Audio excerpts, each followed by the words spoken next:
நம்ம யுஎம்ஐஸ் போர்ட்டலில் நிறைய மாணவர்களுக்கு இன்னும் அப்பீல் பெண்டிங் கிளியர் ஆகாமல் இருக்குங்க. அதனால் அது இன்வேலிடு ஸ்கூல் நேமு, அப்புறம் யுஎம்ஐஸ் வந்து சரியாக இல்லாதனால யுஎம்ஐஸ் வந்து வித்தவுட் இஎம்ஐஸில் போட்டிருக்கிறதுனால நம்ம பெண்டிங் இருக்குது. அது எப்படி கிளியர் பண்ணுறதுன்னு சொல்கிறேன். அதுக்கான லைன் லிஸ்ட் உங்களுக்கு அனுப்பிவிட்றேன். உங்களுடைய போர்ட்டல்லே நீங்கள் தமிழ் புதல்வன் புதுமை பெண்ணுக்கானது பெண்டிங்கில் இருக்கிற டேட்டாஸை நீங்கள் டவுன்லோட் பண்ணி எடுத்துக்க முடியுங்க. அதை நீங்கள் பார்த்து எடுத்துக்கங்க.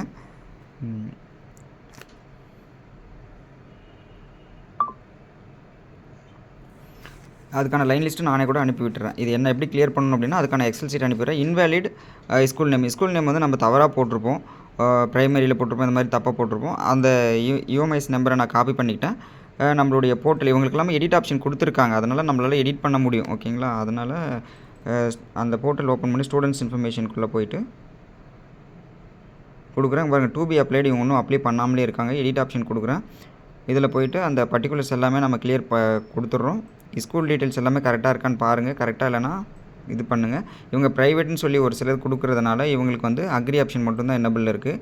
ஒருவேளை கவர்மெண்ட்லேயே கொடுத்தோம் அப்படின்னா அந்த அப்பீல் ஆப்ஷன் என்னபிள் ஆகும். ஒருவேளை இந்த ஸ்டூடெண்ட்ஸ் வந்து ப்ரைவேட் ஸ்கூலில் படிச்சிருக்கான் அப்படின்னு சொல்லி பார்த்தோம்னா நம்மளுடைய போர்ட்டலினுடைய இதில் வந்து ப்ரைவேட்னு சொல்லி மார்க் பண்ணி நீங்கள் அக்ரி பண்ணிக்கிங்க. இன்எலிஜிபிள் ஸ்டூடெண்ட்ஸ்னால் ஒன்றும் பிரச்சனை இல்லை. இது ஒரு வகையான இதுங்க. அதே மாதிரி வித்தவுட் இஎம்ஐஸ் அப்படின்னு சொல்லிட்டு ஒரு எக்ஸல் சீட் அனுப்பியிருக்கேன். வித்தவுட் இஎம்ஐஸ்னால் அவங்க இஎம்ஐஸ் நம்பர் போடும்போது அவங்க போடாமலே டேரெக்டாக 2018க்கு முன்னாடி படித்த மாதிரி போட்டு அப்ளை பண்ணியிருக்காங்க. அது எப்படி பண்ணலாம், எடிட் பண்ணலான்னு சொல்லி காட்டுறேங்க. இதில் ஒரு ஐடி காப்பி பண்ணிக்கிறேன்.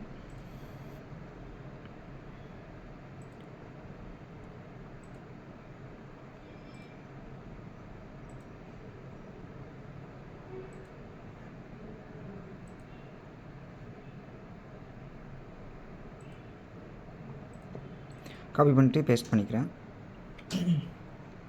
இப்போ இந்த ஸ்டூடெண்ட்ஸ் வந்து 2018க்கு முன்னாடி பிஃபோர் ஸ்டடிங் பண்ணி ஸ்கூல் படிச்சிருக்க மாதிரி போட்டிருக்காங்க. ஆனால் நம்மளுடைய கீழே இன்ஃபர்மேஷனில் போய் பார்க்குறேன் என்ன போட்டிருக்காங்க அப்படின்னு சொல்லி பார்த்தோம்னா, இவங்க 2021, 22 தான் வந்து முடிச்சிருக்காரு 12th ஸ்டாண்டர்டு. அப்படின்னும் போது 2018 தவறான ஒரு டேட்டா. அதனால் அவனுக்கு கண்டிப்பாக இஎம்ஐஸ் இருக்குங்க. அதனால் இஎம்ஐஸ் எஸ்ன்னு கொடுத்துட்டு அவனுடைய இஎம்ஐஸ் நம்பர் என்னவோ 12th டிசியோ 12th மார்க் ஷீட்டில் இருக்கும். அதை என்டர் பண்ணி அப்டேட் பண்ணிக்கலாங்க. அவ்வளோதான். இது ஒன்று. கீழே வந்து ஸ்கூல் வெரிஃபிகேஷன் வந்து பெண்டிங்கில் தான் இருக்கும். இது வந்து கிளியர் ஆனால் தான். இன்னொரு கேட்டகரி என்ன அப்படின்னு சொல்லி பார்த்தோம்னா, ஒரு சிலர் வந்து 2018க்கு முன்னாடி தான் முடிச்சிருப்பான். அவனுக்குமே பெண்டிங்லேயே இருக்கும். அவன் 2018க்கு முன்னாடி முடிச்சதுனால எந்த ஸ்கூலுக்குமே டேட்டா போகாதனால அப்பீல் பெண்டிங்லேயே தான் இருக்கும். அது எப்படி கிளியர் பண்ணணும்னா, அவனுடைய ஐடியை போட்டுக்கிறேன்.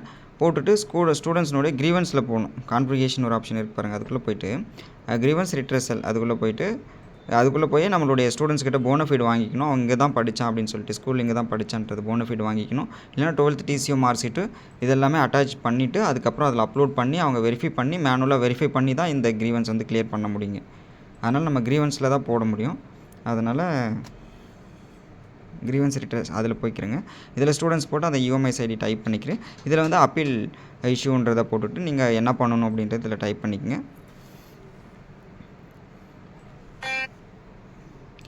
அதர்ஸில் போய்ட்டு அந்த ஸ்டூடெண்ட்ஸ்னுடைய போனஃபைடை இதில் அப்லோட் பண்ணிவிடுங்க. அப்லோட் பண்ணிட்டோம்னா அவங்க மேனுவலாக வெரிஃபை பண்ணிவிட்டு இவங்களுக்கு அப்லோட் கொடுத்துருவாங்க. வேறு ஏதாவது சந்தேகங்கள் இருந்ததுன்னா கேளுங்க. 3 வேலை பண்ணணும். என்னென்னா ஸ்கூல் டேட்டா தப்பாக போட்டிருக்கிறது ஒன்று, இமெயில் நம்பர் நம்ம வந்து தவறுதலாக போட்டிருப்போம். இந்த மாதிரியான விஷயம். நன்றி.